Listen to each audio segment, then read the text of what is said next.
Hare Hare Krishna, dear devotees. Krishna.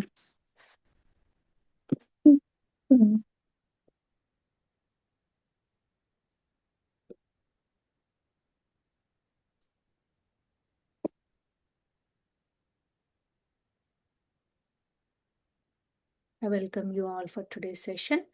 మనం ప్రణామ మంత్రం చెప్పుకొని కథలోకి ఎంటర్ అవుదాము.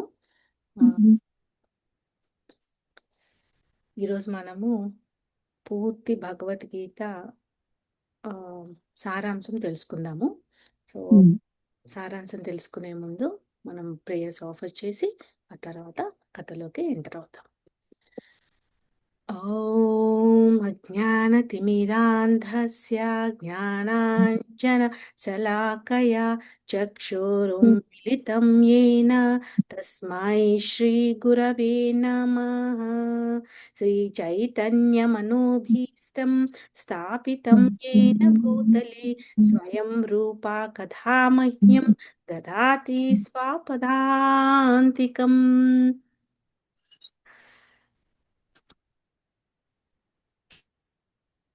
नमो विष्णुपादाय कृष्णप्रेष्ठाय भूतले श्रीमते भक्तिवेदान्त स्वामिन् इति नामिने नमस्ते सारस्वते देवे गौरवाणी प्रचारिणि निर्विशेषा शून्यवादी पाश्चात्यदेशतारिणि जय श्री कृष्ण चैतन्य प्रभु Nityanand Shri Advaita Gadadhar श्रीवासादि गौरभक्तविन्दा।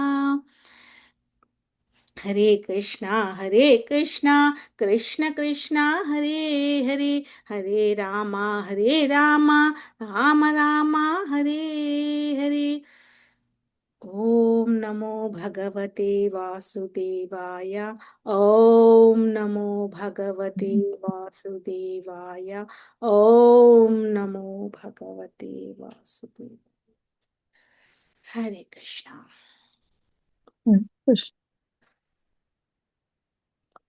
Hare Krishna dear devotees. Screen కనబడుతుంది కదా? యా, థ్యాంక్ యూ మాతాజీస్. మరొకసారి మీ అందరికీ కథలోకి స్వాగతం. సో మనం ఒక్కసారి రీక్యాప్ చేసుకుంటూ మళ్ళీ మనము ఎంటర్ అవుదాము. ఈరోజు ఏంటంటే ముఖ్యంగా భగవద్గీత యొక్క సారాంశం తెలుసుకుంటాము. సో ఇప్పటి వరకు మనకి భగవద్గీత ఏం తెలుసుకున్నాము అంటే దాని యొక్క ప్రాముఖ్యతను తెలుసుకున్నాము. అలాగే షేర్ చేస్తాను.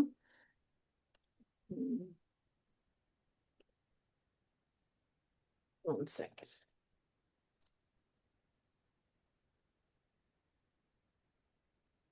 స్క్రీన్ షేర్ కనబడుతుందా? అవునా, మళ్ళీ ఒకసారి షేర్ చేస్తాను. ఇప్పుడు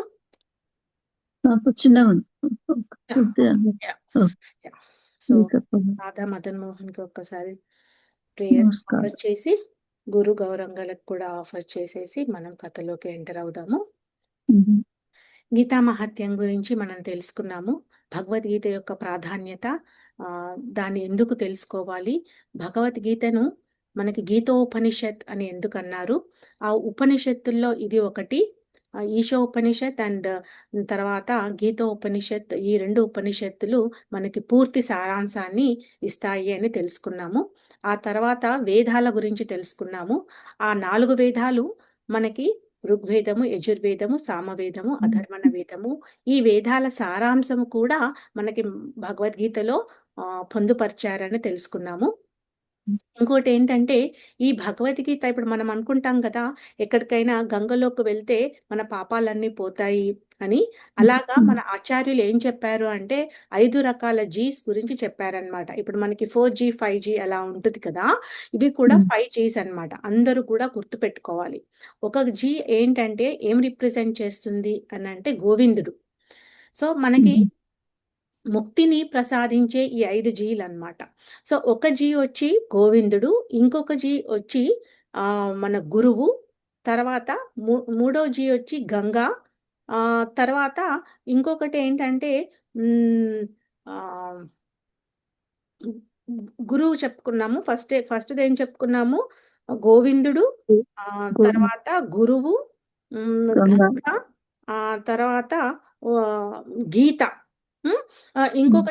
అంటే ఈ గీతని మనం పదే పదే చదవడం వల్ల కూడా మనకేంటంటే ఆ పాపాలన్నీ పోయి మనం భగవద్ధామానికి ఎళ్తామనమాట. సో, హ్మ్. ఇంకొకటి ఏంటంటే ఆహ్ గోవర్ధనుడు. తర్వాత దేవాతి దేవుడు మనకి శ్రీకృష్ణుడు మనము గోవర్ధన పర్వతం గురించి మనం తెలుసుకుంటాము. సో, ఆ హ్మ్. విధంగా మనకి ఈ ఈ ఈ 5 జీల గురించి కూడా మనము ఎప్పుడూ కూడా మననం చేసుకుంటూ ఉండాలనమాట. సో, హుహు. అది అది ఏంటంటే ఆహ్, మనము ప్రతిరోజు కూడా దేవాలయానికి వెళ్ళలేము. సో, దేవుని పూజ మనం ప్రతిరోజు ఇంట్లోనే ఒక ధామంలాగా చేసుకొని, అది మనము మన పాపాలను కడిగించుకోవడానికి, పుణ్యాన్ని సముపార్జించడానికి చేసుకుంటామనమాట. సో, ఇంకా ఇంకొకటొచ్చి ఏంటంటే 5 జీల్లో ఐ థింక్ నేను గోవుని మిస్ అయ్యాననుకుంటా. సో, అదొకటి చూసుకోండి. అయితే ఆ గోమాతకు సేవ్ చేయడము అంటే సేవ చేయడము కూడా మనకి ప్రతిరోజు నిత్య కర్మలు చేసేవాళ్ళనమాట. కానీ ఇప్పుడు మనం గోవులను ఎక్కడ పెట్టుకుంటున్నాము? సో, అది కూడా మనం పెట్టుకోవట్లేదు. తర్వాత మూడవదేంటంటే గురువు. ప్రతి ఒక్కరికి గురువుతో సంబంధం ఉంటుందా? అనేది మనం ప్రశ్న వేసుకోవాలి అన్నమాట. సో, అలా 3 జీస్ తెలుసుకున్నాం కదా! సో, నాలుగో జీ వచ్చేసి గంగ. గంగలో మనం ప్రతిరోజు గూడా నిత్య స్నానం గంగలో చేయాలి. సో, గంగ మనకి ఇప్పుడు ఎక్కడుంది? అదే అక్కడికి ప్రతిరోజు ఎళ్లి గంగలో స్నానం చేయడం సాధ్యమవుతుందా? కాదు. హ్మ్. కానీ గీతని మనం ప్రతిరోజు చదవచ్చు. ప్రతి క్షణం చదవచ్చు. ఎప్పుడూ కూడా మన పక్కనే ఆ గీతాని మనం పెట్టుకోవచ్చనమాట. అందుకనే ఈ గీతా పారాయణం అనేది మనము ఇక్కడ మనేంటంటే కర్మోప కర్మాపయేకం తస్య దేవస్య సేవ. సో, దాన్ని ఒక దే దేవుడికి సేవలాగా ఈ కర్మని చేయడం వల్ల మనకి ప్రతిరోజు, ప్రతి వారము ఈ విధంగా చేయడం వల్ల మన పాపాలన్నీ పోయి మనకి పుణ్యము ఖచ్చితంగా వస్తుంది అనేది ఈ 5 జీలు. ఒకసారి మళ్ళీ చెప్తాను. 1 గోవిందుడు, 2 గోవు, 3 గురువు, 4 ఆహ్, 4 ఏం చెప్పుకున్నాము? మళ్ళీ ఫస్ట్ గంగ, గోవిందుడు, గురు, గంగ గంగ, గీత, గంగ తర్వాత గీత. సో, ఐదోది గీత అన్నమాట. సో, ఈ గోవర్ధన్. ఈ 5 గూడా మనం ఎప్పుడు గుర్తుపెట్టుకోవాలి. సో, 4 మనం ప్రతిదినం చేయలేము. ఫ్రీక్వెంట్‌గా గూడా చేయలేము. అసలు సంవత్సరానికి ఒక్కసారి కూడా మనం చేయలేము. సో, హ్మ్. కానీ ఈ గీతా మహత్యం గురించి తెలుసుకోవడం గాని, గీతని చదవడం గాని, పారాయణ చేయడం గాని చాలా సులువు. సో, అందుకని ఈ గీతా ఉపనిషత్తు మనము చెప్తూ ఉందన్నమాట. సో, హ్మ్. ఒక్కసారి ఈ శ్లోకాన్ని చదువుకొని మీరందరూ కూడా నాతో పాటు చదవచ్చు. ఏకం శాస్త్రం దేవకీ పుత్రగీతం ఏకో దేవో దేవకీ పుత్ర ఏవ ఏకో మంత్ర తస్య నామాని యాని కర్మాపయేకం తస్య దేవస్య సేవా.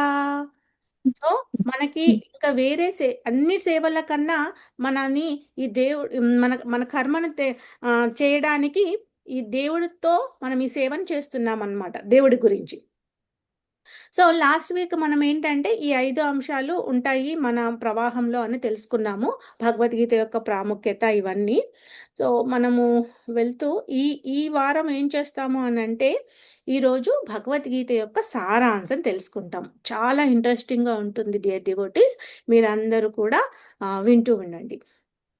ఏంటంటే ఇక్కడ భగవద్గీతని మన ఆచార్యులు ఇక్కడ ఏ దీన్ని 3 యోగాలుగా విభజించారు. సో, మొత్తం భగవద్గీతలో 18 చాప్టర్‌లుంటాయన్నమాట. సో, 18 చాప్టర్‌లను 6, 6, 6 లాగా 3 యోగాలుగా విభజించబడింది. సో, ఆ 3 యోగాల్లో మొత్తం కూడా మనకి ఫస్ట్ ఏంటంటే, ఈ భగవద్గీత ఒక ఆభరణాల పెట్టెలాగా మనల్ని చూపించారనమాట. అది హ్మ్. ఎలాగా అనంటే హ్మ్. మనకి కనబడుతుంది. ఒక్క నిమిషం ఇక్కడ యాహ్!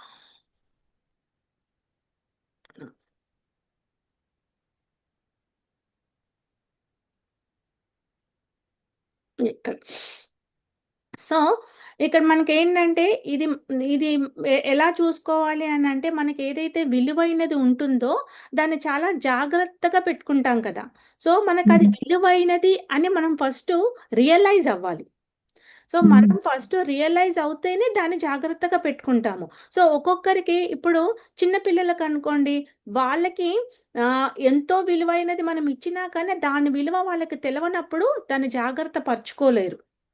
అదే ఒక పెద్దవాళ్ళకనుకోండి, వాళ్ళకి ఫర్ ఎగ్జాంపుల్ ఒక డయాబెటిస్ పేషెంట్‌ని తీసుకుంటే, వాళ్ళకి ఇన్సులిన్ అనేది చాలా జాగ్రత్తగా పెట్టుకుంటారు. అలాగే ఇప్పుడు ఒక గృహస్థని చూసుకుంటే వాళ్ళకి అతి విలువైనది ఏముంటుంది అనేది ఒక్కొక్కరికి ఇప్పుడు ఒక హోమ్ మేకర్ తీసుకున్నామనుకోండి వంట గదిలో మనం ఏం చేస్తాము పొయ్యి శుభ్రంగా ఉందా లేదా అని చూసుకుంటాము. సో, అలా మనకేంటంటే ఇక్కడ ఈ గీతా ఉపనిషత్తులో మనకి ఈ భగవంతుని పాట ఏం చెప్తుంది అనంటే, ఆ భక్తి యోగ మధ్యలో ఉన్నది ఒక ప్రీషియస్ డైమండ్ అన్నమాట. కింద ఉన్న పెట్టె అది కర్మయోగ. పైన ఉన్న దాన్ని మూసివేయడానికి ఉపయోగించింది జ్ఞానయోగ.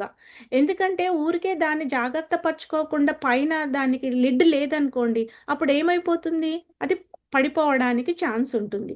సో, అందుకని మన జ్ఞానయోగం అంటే బుద్ధి యోగంతో దాన్ని జాగ్రత్తగా మనము భక్తిని చెయ్యాలి అనేది ఇక్కడ మొత్తం కూడా మనకి ఈ జ్యువెల్ బాక్స్ మనకి చెప్తుంది. సో, అది మనకి ఆభరణాల పెట్టె అన్నమాట. తర్వాత ఏంటంటే, ఇప్పుడు మనము కర్మయోగ ఏం చెప్తుంది అంటే, ఫస్ట్ 6 చాప్టర్‌లని కర్మయోగము అని తెలుసుకున్నాం కదా! సో, ఈ కర్మయోగ ఏం చెప్తుంది అనంటే, ఫస్ట్ చాప్టర్‌లో అర్జునుడు విషాద యోగ అంటారు. సో, అర్జునుడు శత్రుసేనలను ఏ విధంగా గమనించాడని, ఆ తర్వాత అతను యుద్ధం చెయ్యకపోవడానికి గల కారణాలేముంటాయి అని మనం తెలుసుకుంటాం. సో, ఆ కారణాలేంటి? ఆ కారణాలేంటి అనంటే ఆహ్, ఒ ఇది ఒక్క నిమిషం. అటాచ్‌మెంట్. యాహ్! సో, ఇక్కడ ఆ కారణాలని మనం ఒకటి మనం తెలుసుకున్నామనమాట. తెలుసుకోబోతున్నాము. సో, ఇక్కడ అర్జునుడు ఏం చేశాడు అనంటే యాక్చువల్‌గా మనకి త్రూఅవుట్ భగవద్గీతలో నలుగురు మాత్రమే మాట్లాడతారండి. ఆ నలుగురు ఎవరు అనంటే ఫస్ట్ ధృతరాష్ట్రుడు, తర్వాత సంజయుడు, శ్రీకృష్ణ భగవానుడు, అర్జునుడు. ఈ నలుగురు పాత్రలు వహిస్తారు.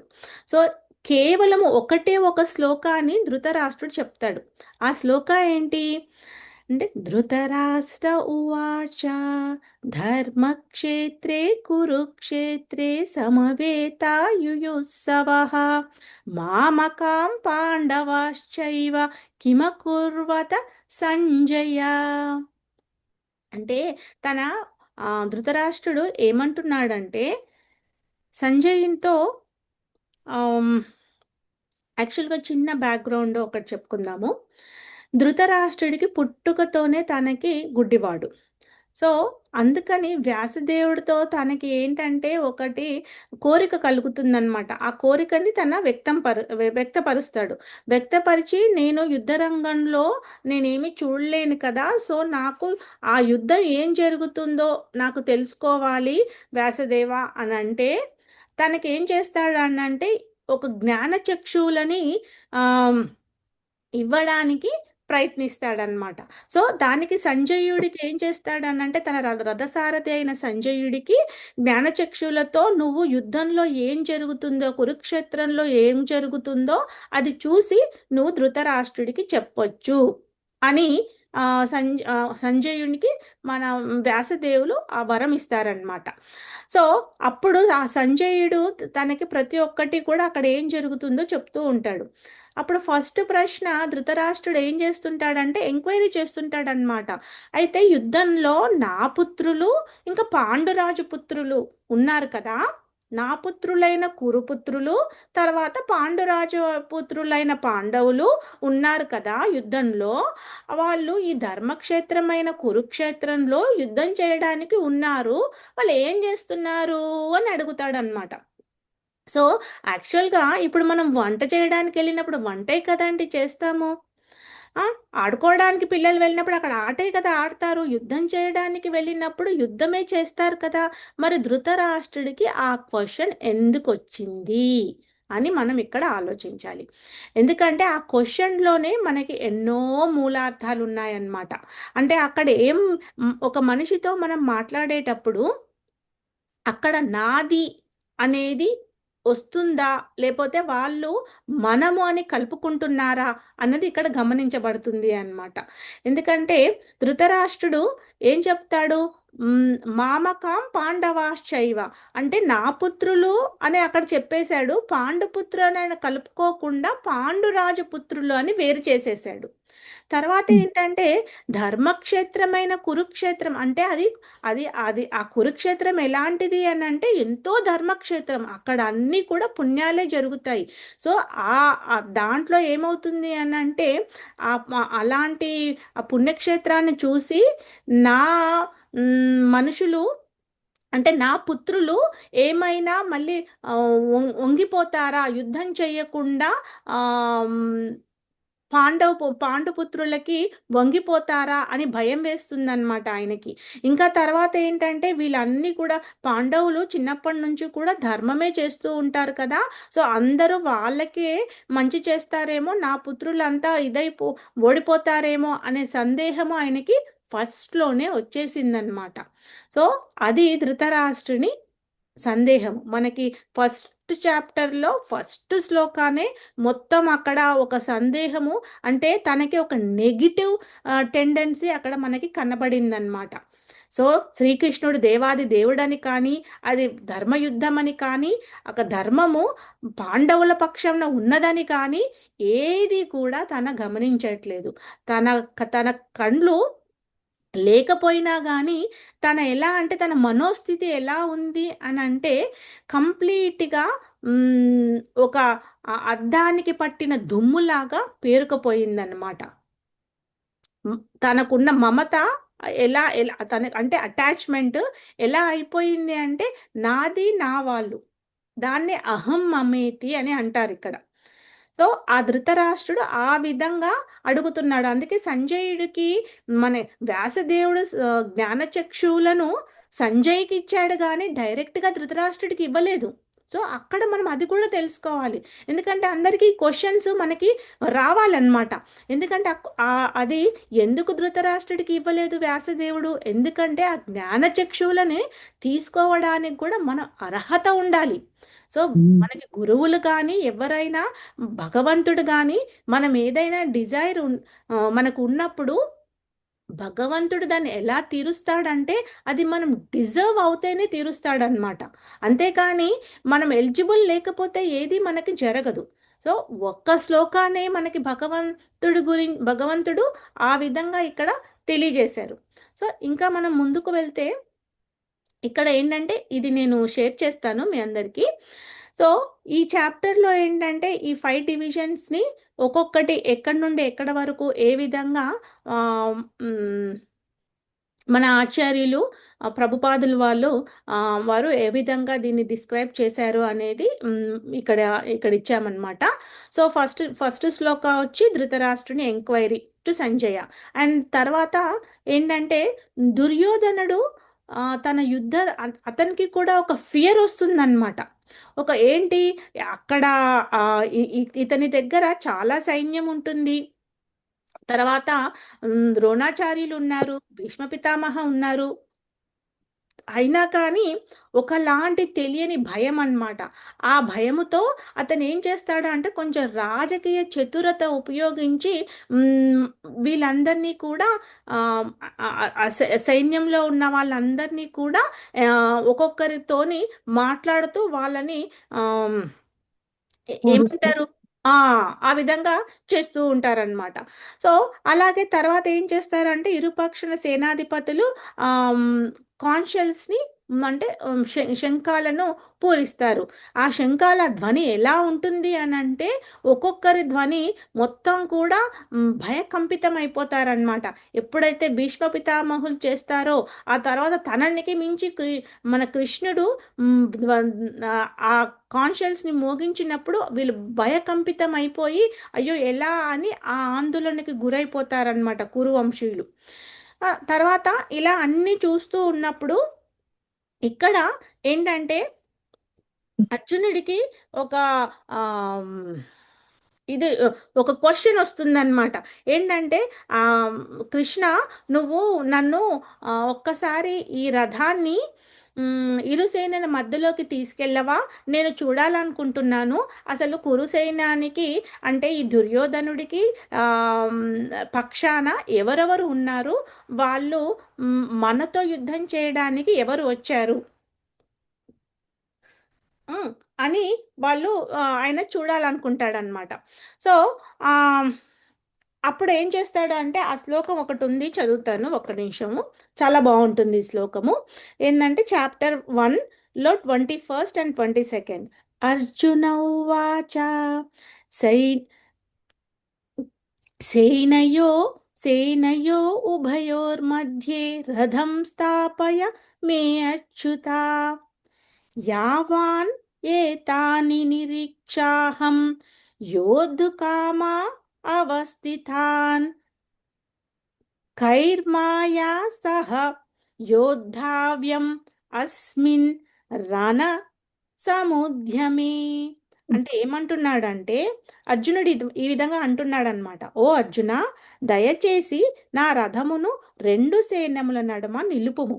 తద్వారా యుద్ధము చెయ్యకోరి ఇచ్చట ఉపస్థితులైన వారిని మరియు ఈ మహాసంగ్రామమున నేను ఎవరితో యుద్ధము చేయవలసి ఉన్నదో వారిని గాంచవలుగుతున్నాను అని. ఇక్కడ ఈ శ్లోకం మనము చేసుకోవాల్సింది ఏంటంటే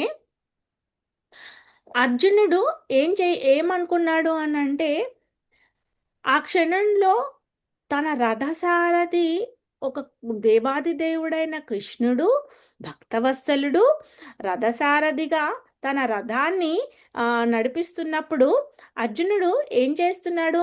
ఓ కృష్ణ, ఓ యాదవ, నువ్వు ఒకసారి వెళ్ళి అంటే తన దేవాది దేవుడాన్ని కూడా మర్చిపోయి ఇలా మామూలుగా ఫ్రెండ్ లాగా అనేస్తున్నాడు అనమాట. నువ్వు ఒకసారి వెళ్ళి ఈ రథాన్ని తీసుకెళ్ళి మధ్యలో పెట్టవా? నేను చూడాలనుకుంటున్నాను ఎవరు వచ్చారు, నాతో ఎవరు యుద్ధం చేయబోతున్నారు, వాళ్ళ పక్షాన ఎవరు ఉన్నారు అని అడుగుతారు. సో అది అక్కడ ట్రిగ్గరింగ్ పాయింట్ అనమాట. సో అప్పుడు చూసినప్పుడు సరే కృష్ణుడు ఏం చెప్తాడు, చెప్పాడు కదా అని గమ్మును తీసుకెళ్ళిపోతాడు.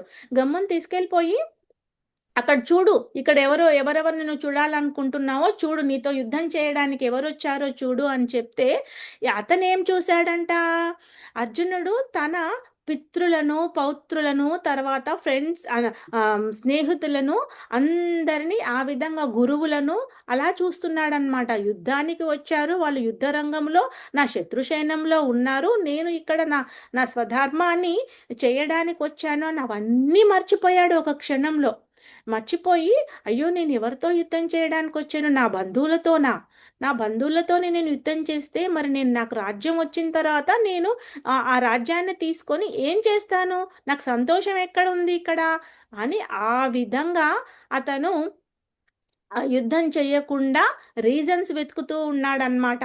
సో ఈ చాప్టర్లో అందుకని ఆ రీజన్స్ ఏంటో అనేది మనం తెలుసుకుంటాము. ఏమంటున్నాడు ఆ రీజన్స్? 4 రీజన్స్ మనం గుర్తుపెట్టుకోవాలి. ఒకటి కంపాషన్, సెకండ్ ఏంటంటే నో ఎంజాయ్మెంట్, థర్డ్ నాకు సిన్ వస్తుంది అంటే పాపం వస్తుంది, నాలుగవది తర్వాత ఫ్యామిలీ డిస్ట్రక్షన్ అంటే కుటుంబ సంప్రదాయాలు నాశనం అవుతాయి అని. సో అంటే వీళ్ళందరినీ చంపేస్తే ఇంకా నాకు ఎంజాయ్మెంట్ ఏముంది, ఇంకా నాకు రాజ్యం వచ్చిన తర్వాత అక్కడ నేను వచ్చినా ఎవరితో నేను కలిసి ఉంటాను అని అనమాట. సో వీళ్ళందరినీ చంపేస్తే నాకు పాపం వస్తుంది అనుకుంటున్నాడు. అలాగే ఇప్పుడు ఇక్కడ ఉన్న వాళ్ళందరూ చనిపోతే కుటుంబ సంప్రదాయాలు నశించిపోతాయి, ఎందుకంటే స్త్రీలకు ప్రొటెక్షన్ ఉండదు. దాంతో మనకి కంప్లీట్గా ఏంటంటే ఆ పితృతర్పణాలు చేయడానికైనా ఏదైనా కానీ కంప్లీట్గా డిస్ట్రక్షన్ అనేది అయిపోతుంది, సంప్రదాయాలు నశించిపోతాయి అని మనకి ఎంటైర్ ఫస్ట్ చాప్టర్ చెప్తుందన్నమాట. సో ఇక్కడ అర్జునుడు మోహంలో ఉన్నాడు, అంటే బివిల్టెడ్ అయిపోయాడు. సో అది మనం నేర్చుకుంటాము. సో అది అది పోవడానికి మనకి కృష్ణుడు ఏ విధంగా తనకు హెల్ప్ చేశాడు అనేది మనం సెకండ్ చాప్టర్లో తెలుసుకుంటాం అన్నమాట. సెకండ్ చాప్టర్ ఏముంది అని అంటే ఇక్కడ గీతా సారాంశం కంప్లీట్గా ఇది ఒక మళ్ళీ ఒక హై లెవెల్గా సమ్మరీ ఉంటుందన్నమాట. దాన్ని మనం 2 క్లాసెస్లో తెలుసుకుంటాము. ఏంటంటే దాంట్లో మన అర్జునుడు ఏ విధంగా శరణాగతి అయ్యాడు, ఆ తర్వాత ఈ చాప్టర్లో ఏంటంటే మనం శరీరం మరి ఆత్మ యొక్క జ్ఞానం, అంటే ఇందులో స్థూల శరీరం ఏంటి, తర్వాత సూక్ష్మ శరీరం అంటే ఏంటి, ఆ తర్వాత స్థితప్రజ్ఞ లక్షణాలు అంటే ఏంటి, ఇవన్నిటి గురించి కూడా మనం తెలుసుకుంటాం అన్నమాట. సో మామూలుగా ఇప్పుడు ఏమనుకుంటామంటే అలసిపోతే ఈ బాడీ అని అనుకున్నప్పుడు మనకి ఈ శరీరానికి అది ఒక బాధ వేస్తుంది.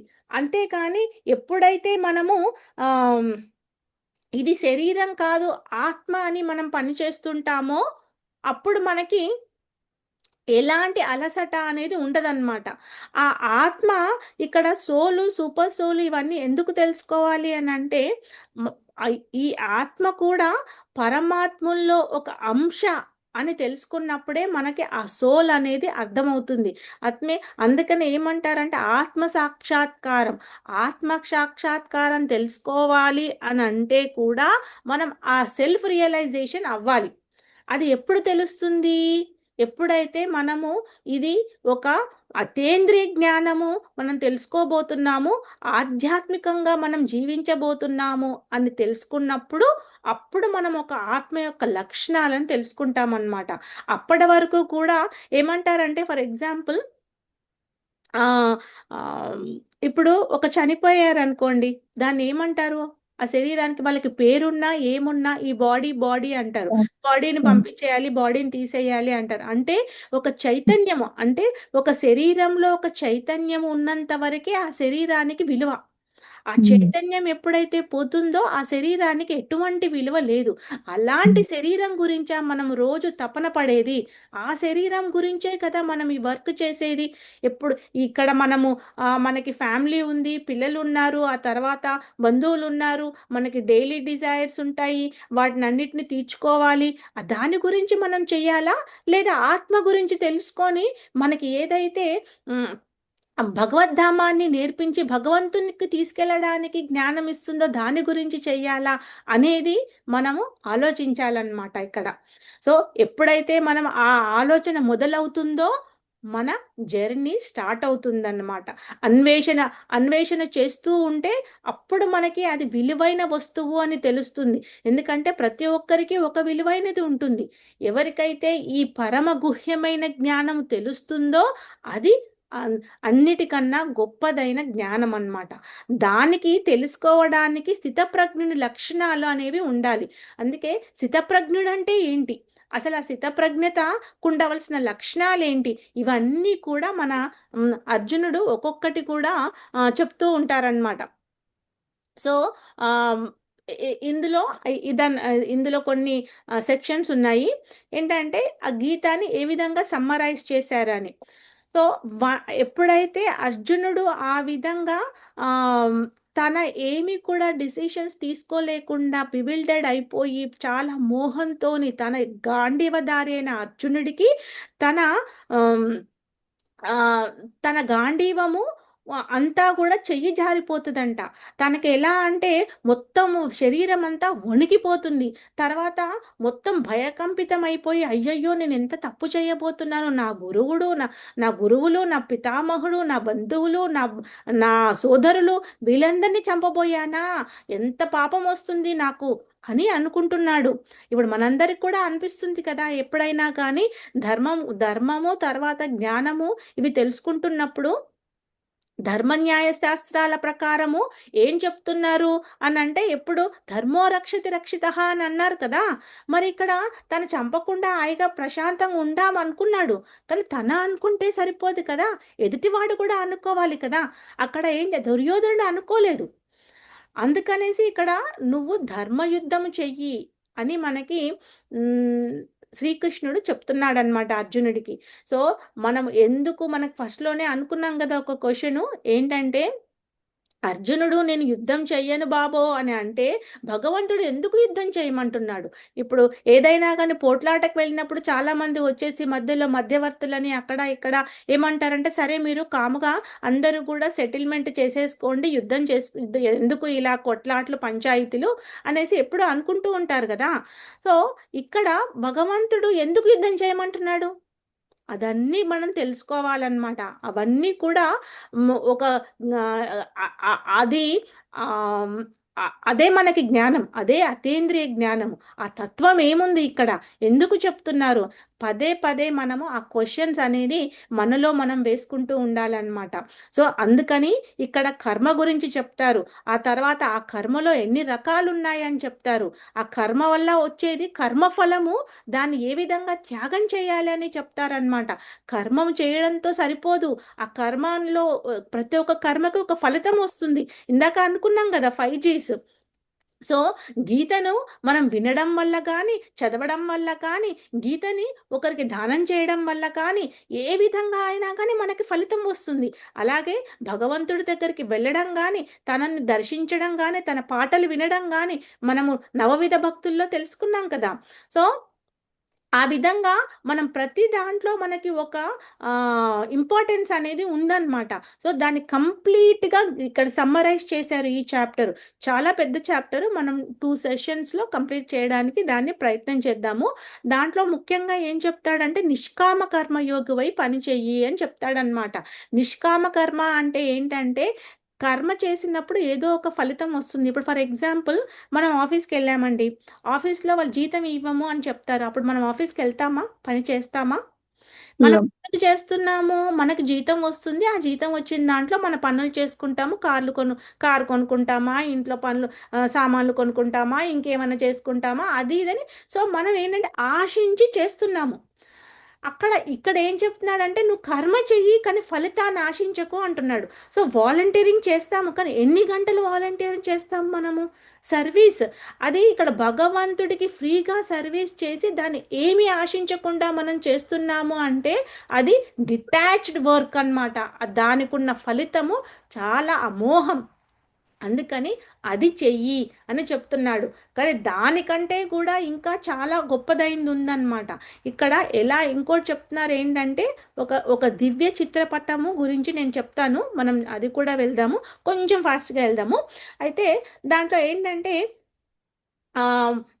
అంతఃకరణ శుద్ధి అని అంటారు. అంతఃకరణ శుద్ధి అని అంటే మనలో మనం ఎంతసేపు ఏం చేస్తాము, శుభ్రంగా ఉండాలి అని అంటే స్నానం చేయడము, శుభ్రంగా బట్టలు వేసుకోవడం కాదు, లోపల ఉన్న మనస్సు మనకి శుభ్రంగా ఉండాలన్నమాట.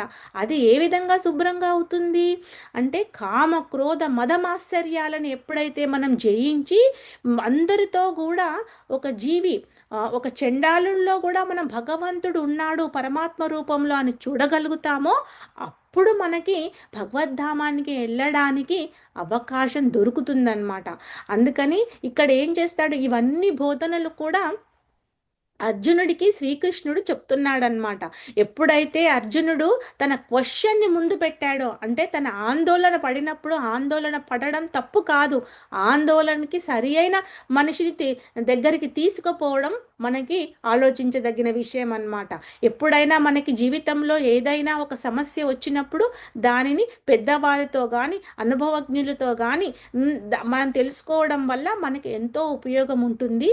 అలాగే ఇది ఆధ్యాత్మిక మార్గంలో మనకి గురువుతో సంబంధం ఏర్పరచుకొని ఆ గురువు దగ్గరికి వెళ్ళాలి అని చెప్తున్నారనమాట.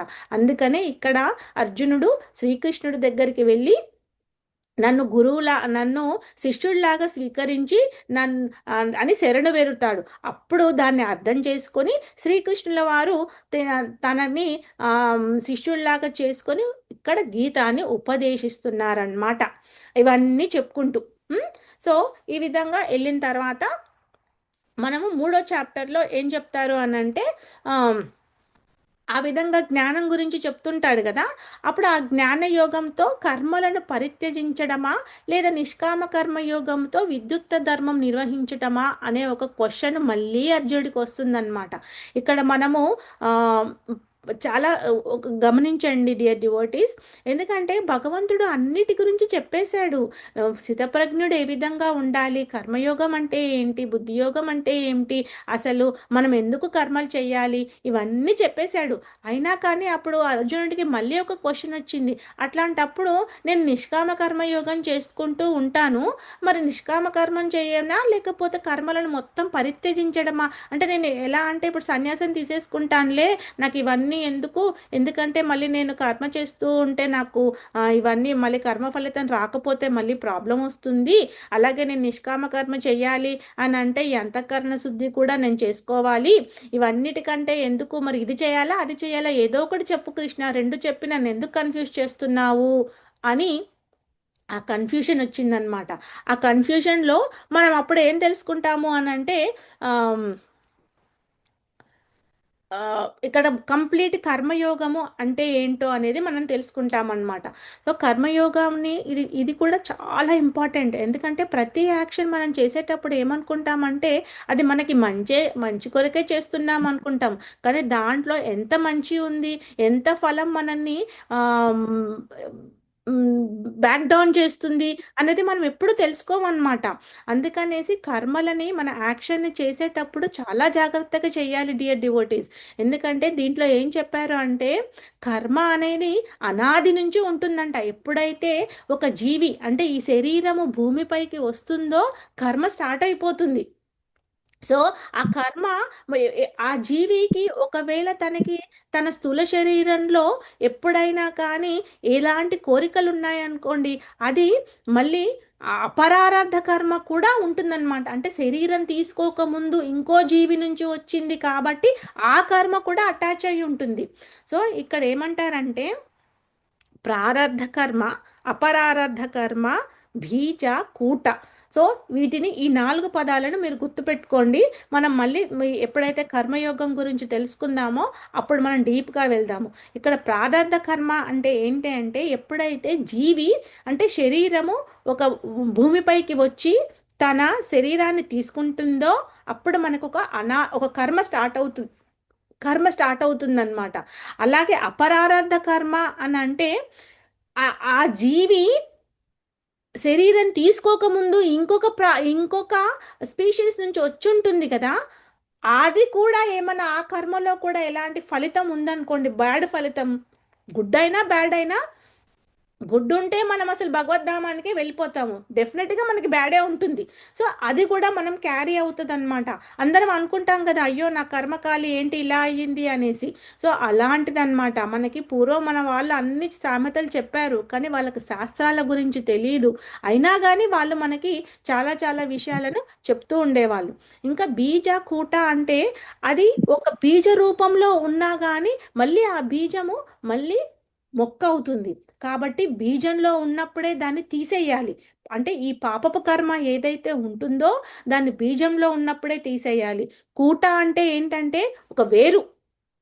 ఆ వేరు ఉన్నా కానీ ఆ వేరుకు మళ్ళీ కూడా నాటుకొని మొక్క అవ్వడానికి ఉంటుంది. కాబట్టి ఆ కూట రూపంలో ఉన్న ఆ కర్మను కూడా మనం తీసేయాలన్నమాట. అందుకని కర్మ అనేది అంత ఈజీ కాదు డియర్ డివోటీస్. అందుకని కర్మని ఒక యోగ పద్ధతిలో మనము ఇది ఎలా చేస్తాము, కృష్ణ కాన్షియస్లో చేయడం వల్ల ఈ కర్మ ఫలితం అనేది మనని ఎలా అంటుకోదు అనేది మనం తెలుసుకుంటామన్నమాట. ఇది చాలా చాలా ఇంపార్టెంట్ అయిన చాప్టర్. మనం అందరం ఏమనుకుంటామంటే ఎప్పటికప్పుడు మనం చేసేది ఎందుకు, మనం చేస్తున్నాము, పూజ చేస్తున్నాము, మళ్ళీ మనం ఇది ఉన్నాము, సో మనకేమీ కర్మ అంటుకోదు, మనం చేసే పనులన్నీ కరెక్టే అనుకుంటాము. కానీ కానే కాదు. ఏంటి అని శాస్త్రంలో ఏం చెప్పింది అని మనం తెలుసుకుంటాము. తర్వాత ఫోర్త్ చాప్టర్లో మనం ఏం తెలుసుకుంటాము అంటే పరమ పురుషుడు కృష్ణుడి గురించి తెలుసుకుంటామన్నమాట. ఇక్కడ ఎందుకంటే ఇన్ని కర్మాల గురించి మనం థర్డ్ చాప్టర్లో చెప్పినప్పుడు మళ్ళీ అప్పుడు ఏం చెప్తాడంటే నేనే దేవాది దేవుణ్ణి అని కృష్ణుడు ఇక్కడ చెప్తున్నాడనమాట. అతీంద్రియ జ్ఞానము నేను నీకు ఇస్తున్నాను, ఆ జ్ఞానాన్ని నువ్వు తెలుసుకోవడం వల్ల నీకు కర్మ ఏ విధంగా చెయ్యాలి అనే జ్ఞానం వస్తుంది అనేది మనకి ఈ ఫోర్త్ చాప్టర్లో చాలా ఇంపార్టెంట్ శ్లోకాలు ఉంటాయి. ఎందుకంటే ధర్మాన్ని స్థాపించడానికి, అధర్మాన్ని నేను నివారించడానికి మళ్ళీ మళ్ళీ భూమిపైకి వస్తాను. ఇది కూడా నేనేంటంటే అనాది నుంచి ఉన్నాను, పరంపరలో ఏ విధంగా ఉంది, నువ్వు నేను ఎప్పుడు కలిసి ఉన్నాము కానీ నీకు తెలీదు, నాకు తెలుసు. ఇలాంటి అన్నీ కూడా అర్జునుడికి కృష్ణుడు చెప్తూ ఉన్నాడు అనమాట. కానీ అప్పుడు అర్జునుడు ఏం క్వశ్చన్ వేస్తాడు అంటే అలా ఎలా, నువ్వు నా నా ఫ్రెండ్వి కదా, నువ్వు నేను చిన్నప్పటి నుంచి ఆడుకుంటున్నాం కదా, నువ్వు ముందు ఎలా పుట్టావు, నువ్వు ఎలా ఇది తెలుసుకుంటావు, నువ్వు అనేది అన్ని క్వశ్చన్స్ వచ్చినప్పుడు తను ఏంటంటే పరంపరా ప్రాప్తం ఇదం అనేది అన్ని చెప్తాడనమాట. పరంపర ఏ విధంగా వచ్చింది, ఆ పరంపరలో ఇప్పుడు మానవులకి మనకి జీవికి ఒకటి ఏంటంటే ఇది మర్చిపోయే గుణం ఉంది. ఇప్పుడు మీరు బ్యాక్ వెళ్ళి చూడండి, ఈ టైంలో నిన్న నేనేం చేశాను, పోనీ మీ అందరికీ గుర్తుంది అనుకున్నాం, మొన్న ఏం చేశాను రాసుకోండి. అలాగే ఆ తర్వాత ఒక 1 వీక్ బ్యాక్ నుంచి మనం బ్యాక్ వెళ్ళి చూసుకున్నప్పుడు మనకు గుర్తుంటుందా? అలాగే మనం ఒక వారం రోజుల్లో ఏ సమయంలో ఏం చేస్తున్నామో గుర్తులేని మనకి మన గత జన్మంలో ఏముందో ఎలా గుర్తుంటుంది? ఒక సంవత్సరం ముందు ఏమైందో మనకి తెలీదు. సో ఇక్కడ అందుకని ఏం చెప్తున్నాడంటే నీ కర్మ అనేది నాకు తెలుస్తుంది, ఎందుకంటే నేను దేవాది దేవుణ్ణి అని ఇక్కడే మనకి ఫోర్త్ చాప్టర్లో కంప్లీట్గా ట్రాన్సెండెంటల్ నాలెడ్జ్ అంటే అతీంద్రియ జ్ఞానము గురించి చెప్పేశాడు. కానీ అయినా కానీ అర్జునుడు ఏంటంటే మన గురించి ఆచార్యులు ఇంకా క్లియర్గా ఒకటి అర్జున రూపంలో, అర్జునుని క్వశ్చన్స్ రూపంలో మనకి చాలా క్లియర్గా ఉన్నాయన్నమాట. భగవంతుడిని తెలుసుకోవడము, భగవంతుడు ఏం చెప్తున్నాడు మనకి తెలుసుకోవాలి అని అంటే మనం చాలా దాన్ని క్షుణ్ణంగా తెలుసుకోవాలన్నమాట. సో తర్వాత ఫిఫ్త్ చాప్టర్ ఏంటంటే థర్డ్ చాప్టర్కి ఎక్స్టెన్షను. ఎందుకంటే థర్డ్ చాప్టర్లో కేవలం కర్మ ఏ విధంగా ఉంటుంది, కర్మలు ఎన్ని రకాలు, కర్మ ఏం చేయాలి అని తెలుసుకుంటాము. ఆ కర్మ నిష్కామ కర్మయోగం లాగా ఎలా చేయాలి, దానికి ముఖ్యమైన వాళ్ళు ఎవరు ఉన్నారు, అది చేయడం వల్ల మనము ముక్తి ఏ విధంగా వస్తుంది. ఇప్పుడు ధర్మ అర్థ కామ మోక్షాలు ఇవి ఉన్నాయి కదా మనకి పురుషార్థాలు. సో అందరు ఏం చేస్తారు అని అంటే అర్ధకామాల గురించే మనం చేస్తున్నాము. అంటే డబ్బు సంపాదించడము, తర్వాత మన కోరికలు తీర్చుకోవడము. ఇంకా ముందుది వెనకది ఏమీ లేదు. ఇప్పుడు ఉన్న కలియుగంలో ధర్మము ఎవరు పట్టించుకోరు, ముక్తి మోక్షం కూడా ఏమీ అనుకోరు. ఏముందిలే మాకు హ్యాపీగా ఉన్నామా అదే మోక్షం అనుకుంటారు. కానీ ఆ మోక్షము, ఆ ముక్తి అనేది ఎన్ని రకాలు ఉంది, ఎక్కడి వరకు మనం వెళ్తాము, అసలు ముక్తికి మనం అర్హులమా, ఆ ముక్తి కన్నా కూడా ఇంకా గొప్పది ఏదైనా ఉందా, అవన్నీ కూడా మనము తెలుసుకోవాలి డియర్ డివోటీస్. అప్పుడే మనకి ఏమవుతుంది అని అంటే ఇప్పుడు చిన్నపిల్లలకి మనము చాలా మటుకి పేరెంట్స్ ఏం చెప్తుంటారు అంటే అరే వెధవా నువ్వు చదువుకుంటూ చదవకపోతే నువ్వు ఇలా అయిపోతావు, చదువుకున్నావు అనుకో అలా డాక్టర్ అవుతావు, లాయర్ అవుతావు, అది ఇదని ఎందుకు చెప్తారు? ఎందుకంటే వాళ్ళకి ఎక్స్పీరియన్స్ అలా ఉంది కాబట్టి. సో మన ఆచార్యులు మనకి ఇక్కడ ఏం చెప్తున్నారు అని అంటే ఇంత అతీంద్రియ జ్ఞానం ఉంది, దాంట్లో నువ్వు కొద్దిగా తెలుసుకుంటూ ఉంటే ఇంకా ఎంత తెలుసుకోవాల్సింది ఉంది అనేది ఒకటి నీకు తెలుస్తుంది. దానివల్ల మనకు తెలిసింది మనం ఎక్కడున్నాము అని మన అంచనా వేసుకోవడానికి ఒకటి తెలుస్తుంది అని చెప్పారనమాట. సో ఇంకా 6th చాప్టర్లో ఏంటంటే అష్టాంగ యోగం, భగవంతుణ్ణి చేరుకోవడానికి ఎన్నో మార్గాలు ఉన్నాయి. ఏంటంటే మనకి ఇప్పుడు ఈ కలియుగంకి ముందు ద్వాపర యుగము, త్రేతాయుగము, సత్యయుగంలో వాళ్ళందరూ కూడా దానాలతో ఆ తర్వాత అష్టాంగ యోగాలతో వాళ్ళు భగవంతుని చేరుకున్నారు. కానీ కలియుగంలో అది ఏదైనా సాధ్యమా? అది మనం రోజు చేయగలుగుతామా? అసలు మనం రోజు యజ్ఞం చేయగలుగుతామా? రోజు తపస్సు చేయగలుగుతామా? ఇవన్నీ కూడా మనము అసలు ఇక్కడ క్వశ్చన్స్ వస్తాయన్నమాట. అసలు అష్టాంగ యోగం అంటే ఏంటి? ఈ ధ్యాన యోగం అంటే ఏంటి? అసలు మనస్సును ఏ విధంగా నియంత్రించాలి? మన మనస్సుని ఒక్క క్షణము ఆ ఒక క్షణం ఇక్కడ ఆలోచించామా, ఇంకొక క్షణంలో ఎక్కడో వెళ్ళిపోతుంది. ఆ మరుక్షణంలో మళ్ళీ అయ్యో రేపటికి ఏం కుకింగ్ చేయాలి, నైట్ ఏం చేయాలి, పిల్లలకి ఏం పెట్టాలి, ఇవే మన ఆలోచనలు ఉంటాయన్నమాట. అందుకనే ఆ గమ్యం ఏంటో అనేది మనం ఒక గోల్ అనేది మనం ఇక్కడ సెట్ చేసుకోవాలన్నమాట. సో ఇలా మనం ఫస్ట్ ఫస్ట్ 6 చాప్టర్స్ని కర్మయోగము అని మనం తెలుసుకున్నాము. తర్వాత ఏంటంటే మధ్యలో మన ఆ విలువైన వస్తువు ప్రీషియస్ డైమండ్ మనకు మధ్యలో పెట్టారు కదా, ఈ 6 చాప్టర్లు అన్నమాట. ఈ 6 చాప్టర్లు ఏంటంటే 7 to 12 చాలా ఇంపార్టెంట్. ఒకదానికొకటి ఏం చెప్తున్నారు అని అంటే, ఇక్కడ భగవద్ విజ్ఞానము, భగవంతుని యొక్క శక్తులు, అవి ఎలాంటి శక్తులు అంటే భౌతిక శక్తులు ఏ విధంగా ఉన్నాయి అంటే బాహ్య అంతర్గత శక్తి. ఈ శక్తులు అంటే ఏంటి అవన్నీ మనం తెలుసుకుంటామన్నమాట. అలాగే ఏంటంటే భగవద్ధామ అంటే శ్రీకృష్ణుని పూజ చేయడానికి కానీ, ఏ దేవతలను పూజ చేయడానికి కానీ ఒక 4 రకాల మనుషులు ఆ, పూజించే వాళ్ళు ఉంటారు, 4 రకాల మనుషులు పూజించని వాళ్ళు ఉంటారు అని క్లియర్గా చెప్పారనమాట. దాన్నే ఏమన్నారంటే సుకృతులు దుష్కృతులు. సో ఆ సుకృతులు ఏమంటున్నారు? ఉమ్, ఆ యా, ఇక్కడ మనకి భగవంతుని చేరుకోవడము అంత ఈజీ కాదనమాట. ఈ ఈ భౌతిక మాయ ఎలాంటిది అంటే ఈ త్రిగుణాలతో మనల్ని కట్టేస్తుంది. ఆ త్రిగుణాలు ఏంటి అంటే రజోతమో గుణాలన్నమాట. ఈ రజోతమస్ గుణాలు మనల్ని ఫస్ట్ సత్వగుణంలోకి రానివ్వదు. ఎలా అంటే ఇప్పుడు ఎవరన్నా ఏదైనా మనం అన్నారనుకోండి, ఇమ్మీడియట్గా మనకి బాధేస్తుంది. అంటే ఇంకా బాధ వేసినప్పుడే నువ్వు ఆ క్షణంలో నువ్వు ఆలోచించలేకపోతున్నావు. అది ఎందుకో అయ్యింది, దాన్ని రియాక్ట్ అవుతున్నావా, నువ్వు రెస్పాండ్ అవుతున్నావా, దాన్ని ఏమైనా ఎవరితోనైనా నువ్వు సాత్వికంగా మాట్లాడావా, ఇవన్నీ కూడా మనం ఎక్కడ ఆలోచించట్లేదు. అంటే మన మోడ్స్ ఏ విధంగా పనిచేస్తున్నాయి, మనం ఎంతగా భగవంతుని శరణార్థి కావాలి అనేది ఇక్కడ తెలియట్లేదన్నమాట. ఒక ఇంపార్టెంట్ శ్లోక ఉంటుంది. అదేంటంటే 7.14 శ్లోక.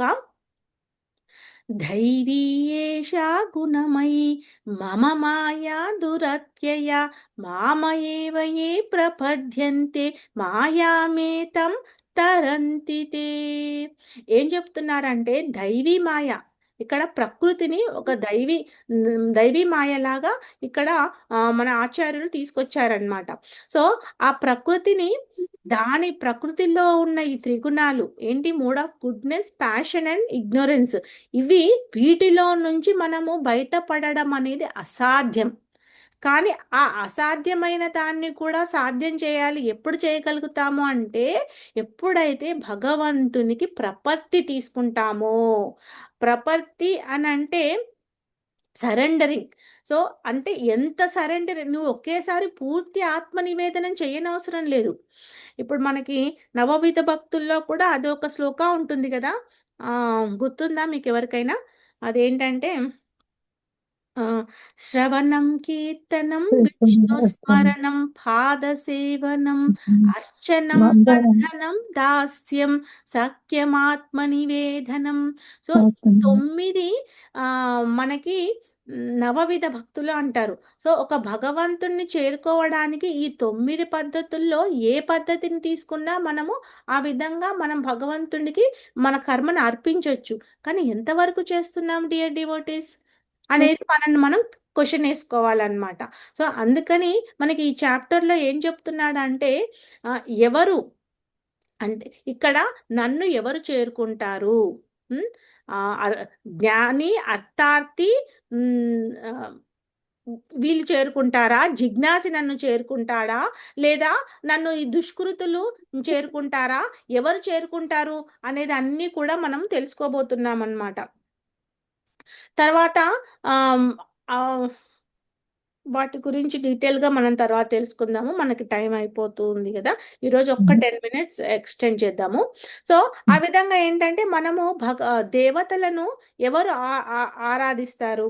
హ్మ్. దేవతల్లో కూడా వాళ్ళు మనం కోరికలు కోరినప్పుడు వాళ్ళు దాన్ని ఏ విధంగా శాంక్షన్ చేస్తున్నారు?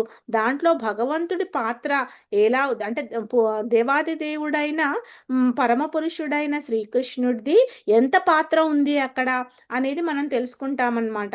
ఎవరు ఇక్కడ ఇంపర్సనలిస్టు, తర్వాత పర్సనలిస్టులు అంటే ఏంటంటే నిరాకారవాదులు, తర్వాత సాకారవాదులు అని ఉంటారు కదా! అంటే నిరాకారవాదులు అని అంటే వాళ్ళు ఆకారం లేకుండా పూజించే వాళ్ళనమాట. హ్మ్. తర్వాత సాకారవాదులు అని అంటే వాళ్ళు ఆకారాన్ని పూజించేవాళ్ళు.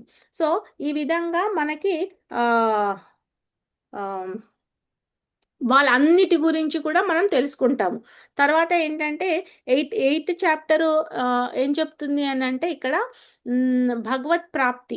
అంటే మరణ సమయంలో శ్రీకృష్ణుడిని స్మరించడం. ఇప్పుడు మనము జీవితకాలం అంతా కూడా చేసింది ఇప్పుడు చాలామంది చూస్తూ ఉంటాము.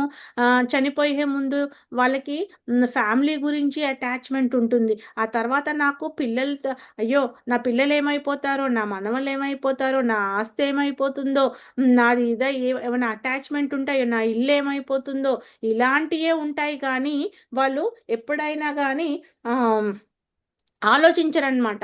వాళ్ళు ఏంటంటే, భగవంతుడి గురించి ఆ స్మరణ అనేది రాదు. ఎప్పుడైతే దానికి చాలా స్టోరీస్ ఉంటాయి.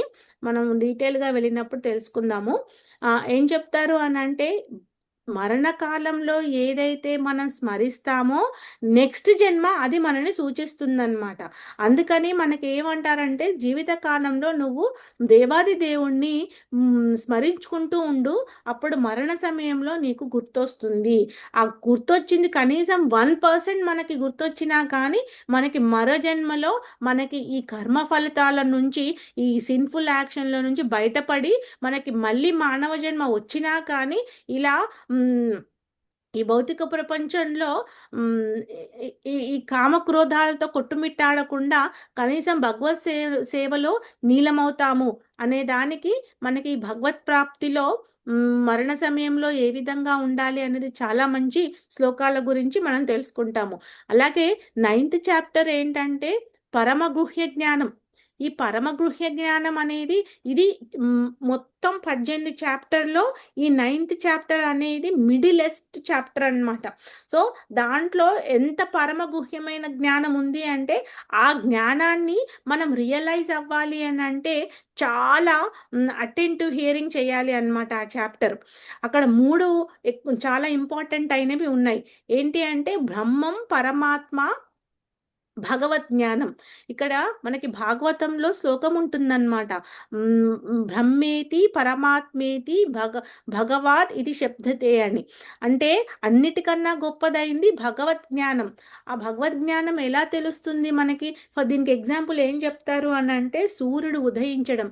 ఇప్పుడు సూర్యుడిని తీసుకున్నప్పుడు మార్నింగ్ మనకి 4:30కి అలా చూసినప్పుడు ఒక స్పార్క్ లాగా కనబడుతూ ఉంటుందన్నమాట. ఎక్కడి నుంచో దూరం నుంచి మనకు ఒక స్పార్క్ వస్తుంది అంటే ఒక వెలుతురు వస్తుంది అని ఆ వెలుతురుని చూసి అంటే ఈ డార్క్‌నెస్ పోతుంది అనేది మనకు కలుగుతుందే దాన్ని బ్రహ్మజ్ఞానం అని అంటారనమాట.